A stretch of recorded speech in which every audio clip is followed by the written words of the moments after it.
Hi, hello, welcome back. I'm officially a mom.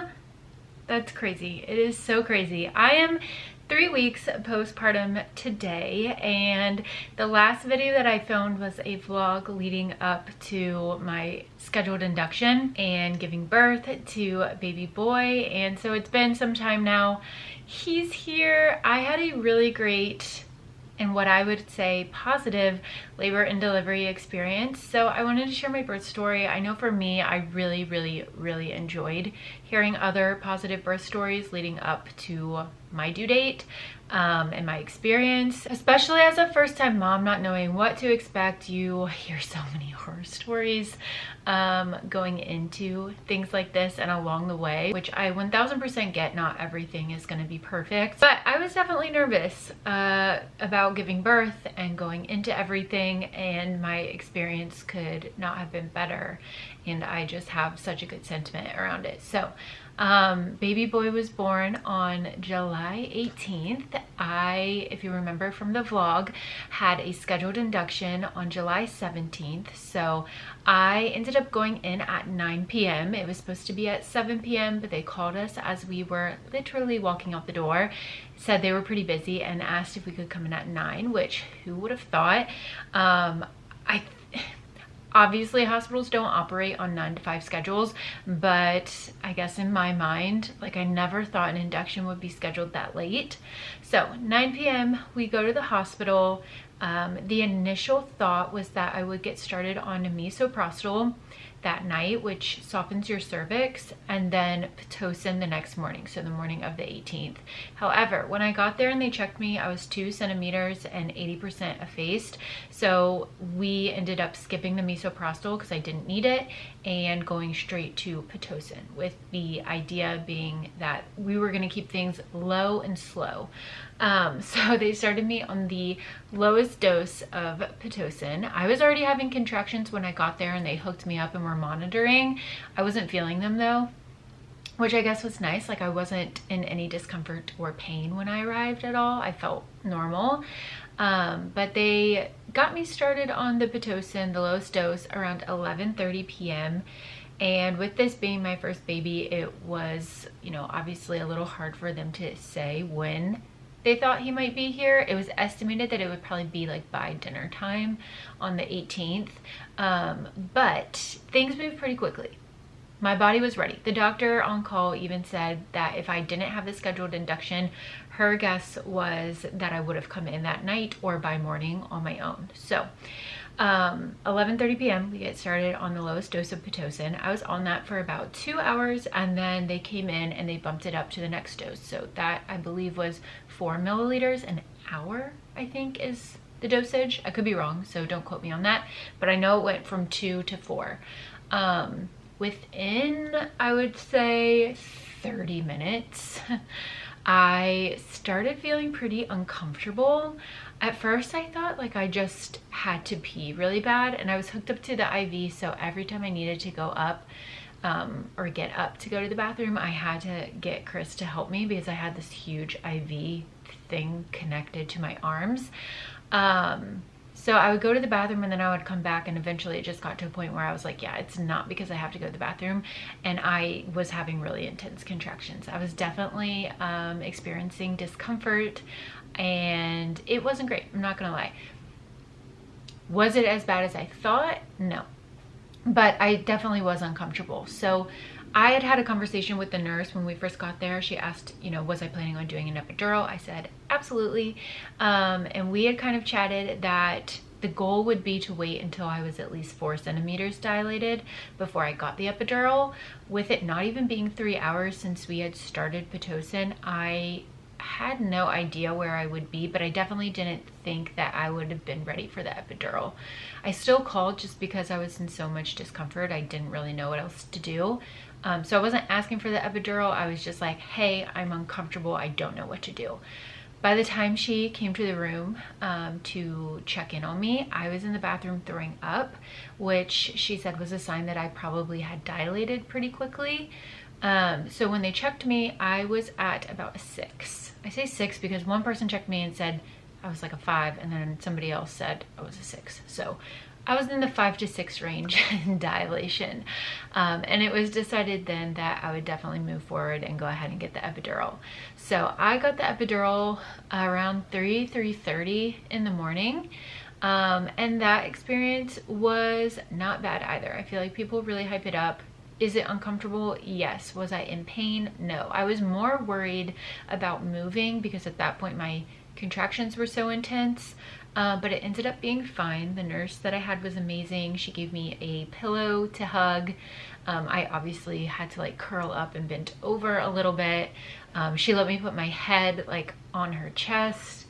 And she just like would talk to me, try to distract me. And the anesthesiologist that I had was great. So it definitely was interesting, but it wasn't what I thought it was in terms of pain and all of that. Like the team was just so great. They made me feel really comfortable the entire time, and I think that is like a huge piece of my experience also being so positive and I feel like going so well. So my epidural was complete, like the whole process, because it's not like a just, you know, like a shot or something. It takes a bit. Around 4 a.m. And I did feel really bad because they said it was a sterile room. So Chris had to leave while they were doing it and go to the lobby. And again, it's like 3 in the morning. And so he was out there for probably 45 minutes. So I felt a little bad about that, but that's okay. And my understanding is they also gave me, I'm pretty sure it was fentanyl, but obviously you're in a hospital, so it's like the proper small dosage that it's supposed to be for something like this. But I swear that's what they gave me to hold me over until the epidural like officially kicked in, which was really nice. Like once the medication started going, like I was on cloud 9. I felt no pain, no discomfort. I was great. I honestly slept until 7:30. So from like 4 in the morning until 7:30, I got a few hours of sleep, not much. Until my doctor arrived and she came in to check me, and I was 9 centimeters by then. So again, things were progressing really quickly. However, at that point, oh, I guess I should back up. They turned off the Pitocin when the nurse came to check me, and I was like in a lot of discomfort before we had gotten the epidural. So the Pitocin had been turned off for a while, but they came in at 7:30, checked me. I was 9 centimeters, but my contractions had slowed down a lot. So they put me back on Pitocin, the lowest dose, for a little bit to get those going again. And then around 9:30 in the morning, my new nurse came in to check on me, and we started doing a round of practice pushes. This is where things like really went quickly. So we were doing a round of practice pushes, and I guess baby's heart rate started dropping, which another thing that they did that was really great is they all had amazing, Chris calls it poker faces. Obviously not ideal for baby's heart rate to be dropping, but if they were like seriously concerned, they didn't show it. They never gave me any reason to start panicking. They didn't seem panicked to me. Chris tells like a little bit of a different story because he's just more alert, and like his point of view is a little bit different than mine, but I felt comfortable, pain-free, happy, taken care of the entire time. So if there was like any panic in them, I didn't sense that. But when his heart rate started dropping during the practice pushes, the nurse obviously noticed. We had to pause on pushing, and she called in the doctor and some extra hands. So a couple other nurses came in. They did have to elevate me backwards, like they put the hospital bed as far back as they could go, so my head was down, my feet were up in the air, and they kind of turned me a little bit on my side. I guess I should mention the epidural, when it kicked in, which it kicks in pretty quickly, I could not feel my right leg at all. My right leg felt like it was 100 times bigger than it normally is and 1,000 pounds. My left leg I could feel a little bit more, but I was at 9 and 10 centimeters dilated with contractions, and I wasn't feeling them at all. So they were having to tell me when I was contracting and when to push because I couldn't feel it. And I think that was one of like the bigger things that I've always kind of been worried about with labor and delivery, is like, how much pain am I going to be in? And I can honestly say I was never in pain once I got the epidural, like at all, which was really, really nice. So anyways, nurse called in for the doctor and the extra hands. They have me elevated. As I'm elevated, the doctor is scrubbing up and putting on her gear. They're getting ready, and we're about to actually like do the rounds of pushing. Obviously, I've never done this before, so I have no idea how long I'm actually going to be pushing, but I am pretty proud of myself because we started practice pushing at 9:30. I had to pause because his heart rate dropped, and baby boy was here at 10:13 in the morning. So I was not even pushing for a full 40 minutes. I guess I was pushing probably around 30, if that, which is in my eyes amazing.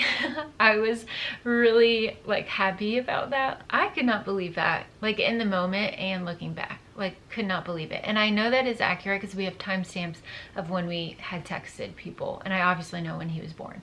By we, I mean Chris, because I was in no position to text anybody. But I did end up needing a little bit of help towards the end. Like I mentioned, I'm still really proud of myself. I've never done this before. I didn't know what to expect. I got him to the finish line, okay? I got him to the finish line. But he did get a little stuck right at the end. Like his head was here. His head was at the finish line. But it started getting just a smidge stuck at the end. And my understanding was his neck was getting stuck on my pelvic bone because of how he was positioned. So his heart rate did start dropping a little bit again, and because of that we ended up using a vacuum just on my very last contraction to get him out. The doctor did say on my last round of pushing, like that last contraction when they ended up using the vacuum, she's like, we got to get him out now. So I don't know if I would have had to go in for like an emergency C-section if they didn't get him, but don't even have to worry about that because he arrived. And it's another one of those things where like I just wanted baby delivered healthy and safe. Like I didn't really care what measures needed to happen to do that, but as long as he was healthy and safe and like I was alive, then that was all that I cared about. I do feel like there's such a negative sentiment around using a vacuum and things like that, but like I mentioned, I just wanted him to be okay. I wanted me to be alive. Otherwise, I was like, please do what you need to do. I fully trusted my doctor. I've been seeing her since I was 19. I am almost 32. So it's been a long time. I trust her to do what she needed to do. And even with having that, like I still had a great experience. If they hadn't have told me that that's what they were doing, I would have had no idea. I felt silly at the end because she told me they were going to use the vacuum to get him out. And I remember once he was born and he was here, I was like, oh, so we didn't need to use the vacuum. She was like, no, we did. And I was like, well, I didn't hear anything. Blonde moment. And she was like, yeah, there's no noise. And Chris was describing it as like pretty much a suction cup. He had a little assistance getting out, but nonetheless, I still had a really good experience. I did start to tear when he was coming out, so I had an episiotomy as well, which again, I feel like there's such a negative sentiment around that, but he had to come out and I was already tearing, so it's fine. I had a 2nd degree tear. I was really sore the first week, which I wasn't expecting. It seems so obvious to me now. But yeah, didn't expect that. I'm 3 weeks postpartum as we speak. I feel great. I feel fine. So I don't know. To me, it's just one of those things. You do what you have to do. But those two things personally didn't affect my experience and it being positive or negative. I had a great experience. I couldn't believe how quickly everything went. I couldn't believe how long I only had to push for. I thought that was amazing. And again, even the 2 times where his heart rate was dropping, the team never gave me any sense of panic, made me feel like anything was wrong. I felt very taken care of. And I honestly didn't know how I would feel about an induction, but after having that experience, I think I might prefer that. Like moving forward, it just felt so calm so, I don't want to say controlled, but controlled in a sense. Just like they had a good handle on things. Like there was a plan. I say plan loosely. It's just like they knew that I was coming. They were prepared. That's a better word. Prepared for me. Prepared for what was going on. I never had to wait for anything. Like I never had to wait for a nurse to come. I never had to wait for the epidural or an anesthesiologist. And they ended up getting really busy at the hospital the following day. So it just was so nice to go in and just feel prepped and ready, and poor guy. And everything just felt really smooth, really seamless. And I mean, if you think about it, we started the Pitocin, like I said, around 11:30 p.m. He was born at 10:13 a.m. So I wasn't like even in labor for 12 hours, which is crazy. So it just went really quickly. I just feel like it couldn't have gone better. I was very happy with how everything went. The other thing I'll mention is people talk about how much pressure you have when you're giving birth and delivering. I definitely felt like a sensation as I could feel him getting lower, but it wasn't a painful pressure. I know a lot of people describe it as feeling like you have to go to the bathroom, but I just didn't have that feeling. I don't know how to explain it. And I genuinely remember, like, after he was here and I heard his little cry, they were getting him all cleaned up, I was like, that was amazing. And I would do that 10,000 more times. Maybe not really 10,000, but it just was so much different than what I was expecting, what I had always heard. I felt like it was a really beautiful experience, and I feel really thankful, really lucky. And I can't believe it's been 3 weeks with him. It's been the best 3 weeks ever. I can't imagine him not being here. It is so crazy. Postpartum hormones are wild too. There were so many times that I have just looked at him over the last 3 weeks and bawled my eyes out because I'm so in love with him. He's so beautiful. There's also been hard moments too, so I'm not going to sit here and act like everything's been perfect, but definitely just like the most indescribable amount of love that I've ever felt in my life. Chris was so amazing too throughout everything. He was so amazing during my labor and delivery. I can't imagine not having him or having someone like him in that situation. So I'm very thankful for that. And then he's been amazing as a dad too. And that has been so special to watch. So that is pretty much like the gist of my labor and delivery experience. We weren't discharged until Saturday afternoon, so we were there for quite a few days. I am so happy with everything that I packed in my hospital bag, by the way. So many people tried to tell me I wouldn't need this, I wouldn't need that, take things out. I am so glad that I didn't listen and I didn't do that. So I 1000% am a proponent of bring whatever you think is going to make you feel comfortable. And I'm glad I didn't listen to people, because 4 days is a lot of time to be away and be in your, not in your home. And I feel like one of the biggest things people were getting on me about was bringing my skincare. They're like, you won't need your skincare, you won't use your skincare. But it was actually one of my most used items. It made me feel so good. I loved having my own skincare. I used it every single day and night that I was there. It gave me some normalcy, and snack bag was a hit. So definitely recommend that. That was perfect. And so many people tell you not to bring like your postpartum items. I'm glad that I had mine. I'm so glad that I had mine. The Frida Mom boy shorts compared to the mesh hospital underwear that they had, night and day. Night and day, night and day. I'm really, really happy that I kept those and brought them. I honestly wish I would have brought more. So I say bring what makes you feel good and makes you feel comfortable. But hopefully I answered everything. But to wrap up, I had a great experience. I couldn't believe how quick it was. I would do it again in a heartbeat. I understand having baby fever almost immediately after your little one is born. Even with the lack of sleep, he's just so cute. And again, I couldn't have asked for a better delivery experience. But if you all think of any questions, let me know. I think I covered pretty much everything, but I'm sure there's something that I'm missing. I can't wait to officially introduce you all to baby Banks. I don't know if I ever said his name, but his name is Banks Stetson Lee. I haven't changed my last name, by the way. So Curnow is my maiden name. My married last name is Lee. But baby Banks is here. We are so in love with him. I'm excited to share like all the lifestyle things with you guys. I'm feeling really good too, so I'm excited to get back into some hauls and outfits and things like that. But I love you guys so much. If you want to keep up with me like more on a daily basis, I'm sharing everything over on my Instagram, definitely in stories. And as always, I try to link any and everything over in my LTK. But love you guys so much. Thank you for tuning back in and watching. Hope you enjoyed, and until next time.